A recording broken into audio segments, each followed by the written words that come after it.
Continuellement s'interroger, poser des questions, écouter l'autre, ça c'est mon truc, hein, est un moyen pour apprendre encore plus rapidement sur l'autre, bien plus qu'observer dans le but de sortir d'idées fixées. Est-ce que vous êtes d'accord avec ça? On dit souvent que la curiosité est un mauvais défaut. C'est ça. Moi, je suis pas du tout d'accord avec ça. Merci!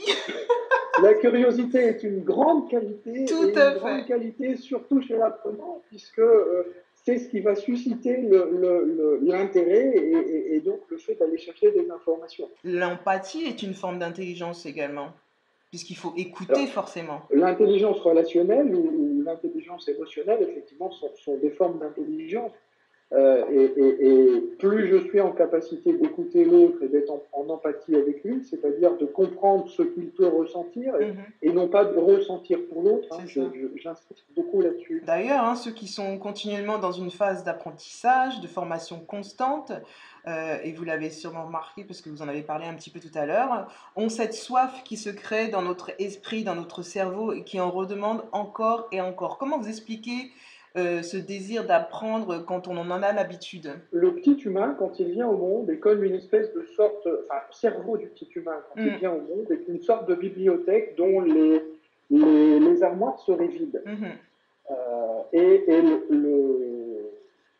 le cerveau humain est avide de remplir les étagères de sa bibliothèque mhm, de connaissances et de savoir. tout Donc, à fait. l'être humain qui n'est pas contrarié est naturellement avide d'apprentissage. La capacité de l'être humain à apprendre par soif d'apprentissage et juste pour le plaisir de l'apprentissage, ce Mhm, qu'on appelle la motivation intrinsèque, tout à est fait. largement suffisant pour faire confiance aux enfants. Oui, oui, c'est au-delà de l'étape du formatage en tout cas. Exactement. Et le cerveau humain, si on le laisse faire, est avide d'apprentissage. Oui. Vous avez dit tout à l'heure en répondant à la question que quand l'être humain n'est pas contrarié, ça lui Oui, permet d'apprendre. Qu'est-ce que vous voulez dire? il peut y avoir différentes difficultés qui sont liées à l'apprentissage. Hmm. Là, je parle d'êtres humains qui ont un cerveau en bonne santé et Ah, capable de fonctionner normalement. Donc, d'accord. je pars du principe que la personne n'a pas subi soit de traumatisme, soit n'est pas victime de situations de handicap quelconque. Parce D'accord. qu'effectivement, s'il y a un handicap, ça complique l'apprentissage. Mhm.